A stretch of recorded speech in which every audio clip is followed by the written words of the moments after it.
Victoire du Paris Saint-Germain ce soir contre le LOSC. Le Paris Saint-Germain qui fait la différence ce soir avant le match face à la Real Sociedad. Le Paris Saint-Germain fait 100% de confiance, fait le plein de confiance avant ce match de Ligue des Champions face à un Real Sociedad qui est en pleine crise. 4 matchs, 0 victoire, 0 but inscrit. Le Paris Saint-Germain en pleine confiance qui a fait tourner ce soir. Et franchement, un Paris Saint-Germain qui nous a régalé avec une compo assez inédite. Le retour de Nordi Mukiele en forme, Gonzalo Ramos et Randal Kolo Muani, buteurs dans le même match. Asensio, Barcola, Dembélé, Ugarte qui régale. Nono, qu'est-ce que tu as pensé de ce match et de cette victoire contre le LOSC à quelques jours du match aller face à la Real Sociedad?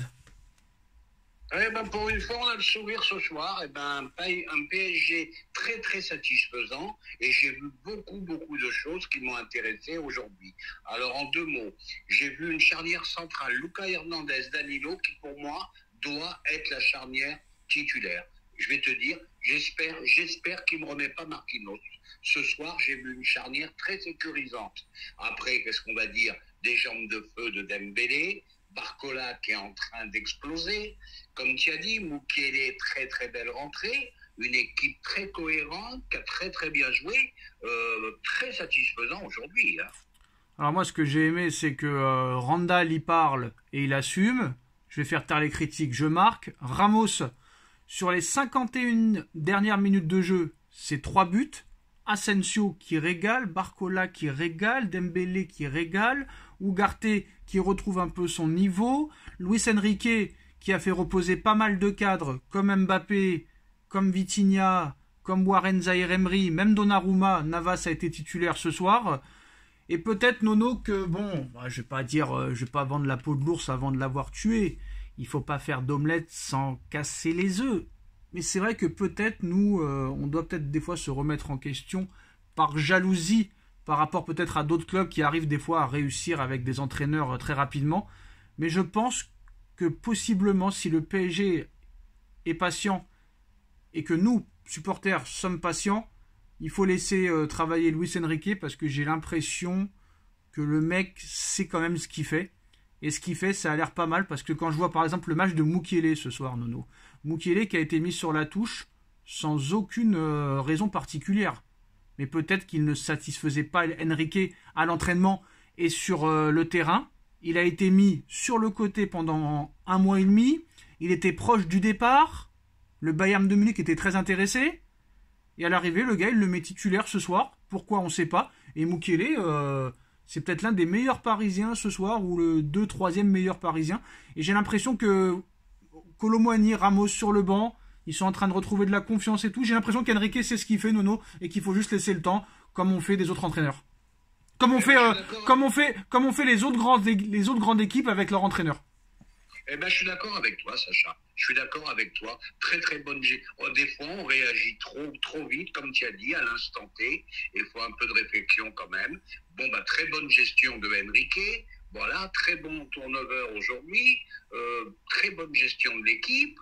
Voilà. Et puis il redonne de la confiance à certains joueurs qui l'avaient perdu. Donc beaucoup de points positifs ce soir.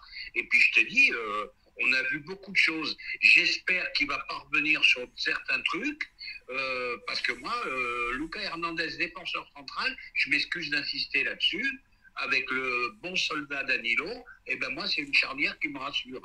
Voilà, je suis pas en train de trembler comme je tremble avec Marquis. Donc voilà, il n'y a rien à dire ce soir, c'est très très satisfaisant, et les feux sont au vert. Non, il ne pourra pas mettre Hernandez dans l'axe. Je vais t'expliquer pourquoi. Parce que Nuno Mendes n'est pas disponible et que Beraldo à gauche, ce serait un suicide. Donc je pense que Hernandez restera à gauche et que Marquinhos et Danilo sera la charnière centrale à côté d'Hakimi à droite. Dommage. J'aurais bien aimé le conserver en défenseur central. Oui, monsieur, à condition qu'il y a monsieur Mendes à gauche qui est disponible. Mais il n'est pas disponible. Je suis d'accord. On peut pas mettre Beraldo à gauche en Ligue des Champions. On a vu ce soir que le gars s'est fait cuisiner à gauche comme un amateur. C'est pas possible. Donc, Beraldo, c'est pas un phénomène, ça, Nono, c'est pour ça que je te dis que là tu dis un petit peu un truc bizarre, quoi. Je vais pas mettre Beraldo en Ligue des Champions. Moi je pensais que Mendes allait être établi, malheureusement il n'y sera pas. Non, mais il y a que les médias qui peuvent dire que Mendes sera disponible contre la Real Sociedad un mois avant. Hein. Déjà, s'il est là au match retour, c'est une miracle de Lourdes, Nono. Donc je suis désolé, quand tu vois Beraldo jouer, même si c'est la Real Sociedad, on va pas mettre Beraldo à gauche dans un match de Ligue des Champions. Un match de Ligue des Champions, ça reste un match de Ligue des Champions. Que tu joues le Real Madrid ou Anvers en Belgique, ça reste un match de Ligue des Champions. Il y a plus de petite équipe, tu peux pas mettre Beraldo à gauche. Pas possible. On est d'accord là-dessus. Non, ben, on est d'accord, mais si je t'écoute, on laisse. Moi, je pensais que, moi, je vais te dire, Non, moi, je pensais que Mendes serait là. Hein. non, mais Nono, je suis désolé, je sais pas où tu vis, hein, j'ai pas envie de le savoir. Peut-être dans une grotte, le Wi-Fi ne marche pas. On sait très bien que Mendes ne serait pas disponible contre la Real Sociedad, vu qu'il a joué aucun match déjà avant ce match et qu'il reprend les entraînements collectifs. Donc Nono, je sais pas si tu vis avec des ours dans une grotte pendant l'hiver, je ne sais pas, mais tout le monde sait. Tout le monde sait que Mendes n'était pas disponible pour ce match. Pourquoi tu fais genre le gars qui croit qu'il va être disponible? Je fais pas genre. Bah si. J'ai lu beaucoup. Mais arrête de lire, Nono, ça te fait du mal. Arrête de lire. Arrête de lire. Je sais pas ce que tu lis, mais c'est n'importe quoi. C'est n'importe quoi, Nono. Je sais pas ce que tu lis. Vas-y, dis-nous, raconte-nous, qu'on rigole un petit peu. Ah oui. On lit l'équipe. Tu lis l'équipe. Tu lis l'équipe. On lit l'équipe. Mais t'as lu quand ça? Oh bah, il y a pas mal de temps déjà. Ah bah voilà, c'est ce que je t'explique. Il y a un mois, on évoquait peut-être une possibilité que Mendes soit disponible. Ah bah, mais il y a un mois, Nono, début janvier. Ouais, mais il est toujours pas là, je suis d'accord avec toi. Non, mais bref. Donc voilà, on va passer là-dessus. Le milieu de terrain, bah, il devrait être composé de Vitinha, Ugarte et Warren. Et devant, ce sera le trio français. Hernandez sera à gauche, Hakimi à droite. Et normalement, Danilo Marquinhos sera dans l'axe. Et puis Danilo, il s'installe tranquillement. Et moi, franchement, Skriniar, il peut rester chez lui. Hein. J'ai pas envie de le revoir. Si Paris peut le vendre en Arabie Saoudite ou quelque part, ce sera pas mal, je pense. Parce que comme il est arrivé gratuit, si tu peux le vendre 30 ou 40 millions en Arabie Saoudite, hein, pourquoi pas. Hein. Pourquoi pas. Mais Danilo, comme tu as dit, vraiment le bon soldat, le mec sûr sur lequel tu peux compter, de plus en plus sécurisant. Non, très très bien, Danilo. Danilo, franchement, moi, c'est un gars qui est très humble. Et ça, au PSG, il manque des joueurs comme ça, qui sont humbles, tu vois, et qui ne pensent qu'au terrain, tu vois, qui font pas de vagues. Ah bah oui, on appelle ça des soldats. C'est des soldats. Voilà, c'est vraiment un soldat. Et ce gars-là, à l'arrivée, quand tu réfléchis, non, il a jamais déçu depuis qu'il est au Paris Saint-Germain. Ah bah, ça n'a pas été l'un des plus mauvais, hein. C'est ce que je viens de dire. J'ai dit qu'il a jamais déçu, il a jamais. Je te confirme ce que tu viens de dire. Et ce gars-là aurait mérité peut-être mieux que ce qu'il a eu. Bah, n'oublions pas quand même, c'est pas une truffe, hein, international portugais quand même. Je sais pas combien de sélections. Donc c'est un joueur international quand même, hein. Et puis moi je l'ai vu j'ai pris le même avion que lui l'année dernière. Et ouais. Le mec très humble, il n'y a pas de business class, première classe, le mec il prend le bus comme tout le monde. Franchement, magnifique joueur qui parle français en plus, il fait l'effort de parler français. Donc c'est des bons joueurs comme ça. Et franchement là tu vois qu'il y a une âme dans cette équipe cette année. Je sais pas, quand tu vois Barcola, Dembélé qui sont français, tu vois des mecs qui sont motivés. Franchement, avec Pochettino, Galtier et n'importe qui d'autre, Nono, un match comme ça, t'es pas motivé avant la Ligue des Champions. Mais là, franchement, ce soir, une équipe remaniée, une équipe étonnante, un 4-2-4 un peu inédit, et ce soir, Paris fait le taf en montrant la manière, en plus, c'est rare. Ben, le résultat et la manière, on va être d'accord là-dessus, et en plus que je vais rajouter une chose, Luis Enrique fait progresser les joueurs. Barcola, il progresse de match en match, hein, et c'est très important les entraîneurs qui font progresser les joueurs. Ah, le Riolo, là, il va... Maintenant, faut qu'il... Attention. Il va peut-être se taire.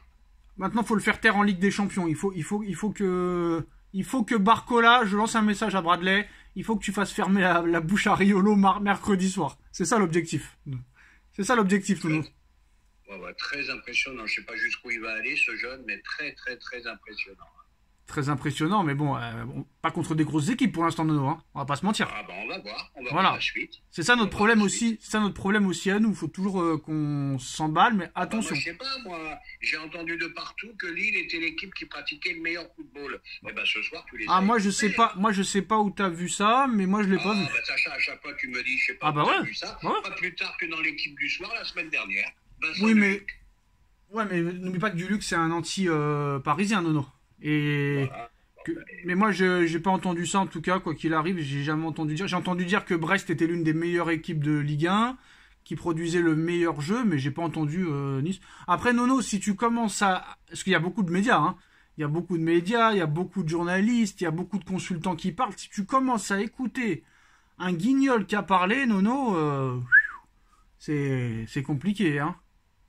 Bah, eux aussi, ils sont à l'instant T. Hein, Déjà, quand on écoute l'équipe du soir, on peut pas parler football, Nono, parce que c'est pas une émission de football, hein, c'est une émission de guignol. Honnêtement, on serait en 2013, 2012, là je te dis oui, c'est une bonne émission. Mais là, il n'y a plus vraiment de bonnes émissions, Nono. Même l'after, c'est pas terrible. Franchement, la meilleure émission, c'est moi, Nono, c'est pas eux. Écoute-moi, moi. Écoute-moi, moi. Fie-toi à moi, Nono. Sacha Prout. Sacha Bah, Prout, on va dire. marre-toi, Nono, marre-toi, mais c'est la réalité. Tu peux te moquer, Nono. Ah, on se moque pas, on se moque pas. Tu manques d'ambition. Tu manques Ouais, d'ambition. non, on se moque pas, on se moque pas. Bon, alors. Déjà, pour en revenir- même toi, je vais te dire un truc. Même toi, t'es meilleur qu'eux. Et moi, j'ai pas peur de le dire. Nono est meilleur en off qu'en vidéo. Je pense que Ah, Nono a bah, le, ça, c'est. je pense que Nono a le stress des caméras. D'ailleurs, quand je l'ai appelé tout à l'heure, la caméra n'avait même pas tourné, qu'il était en train de faire le fou déjà. Mais quand il est en vidéo, il n'y arrive pas. C'est dommage. Eh, Surtout eh, qu'il on est va y même pas arriver, filmé. t'inquiète. Il est même pas filmé. Il est par téléphone. Mais le gars stresse. Alors Nono, en une minute, on va te laisser, comme dans les débats présidentiels, la minute carte blanche, Nono. La minute. La minute carte blanche, eh ben, On coupe le micro et on laisse finir Sacha. Alors, carte blanche, Nono, en une minute. Attends, j'ai toujours pas fini, Nono, c'est les aléas du direct. J'ai toujours pas fini, parce que tu sais pas en quoi ça consiste, donc faut laisser parler. Une minute carte blanche, Nono, en une minute, tu dois nous dire qu'est-ce que tu as pensé de ce match et cette victoire, et quel est ton avis pour le match de mercredi soir. C'est parti. bah, un très bon match, hein, très bonne gestion de l'équipe de Enrique, match très satisfaisant, quelques joueurs qui sont revenus à un très très bon niveau, et puis alors là je redeviens très optimiste parce que je vois que la Real Sociedad est en grosse difficulté dans son championnat, en plus ils ont beaucoup de blessés, bon bah je pense que tous les feux sont ouverts. Ton pronostic pour le match contre la Real Sociedad. Ah, je vois bien un 3-4-0. Ok. Dites-nous aussi, vous aussi, en commentaire, votre pronostic. Et à très vite pour une nouvelle vidéo. Merci Nono. Tchuss. Tchuss.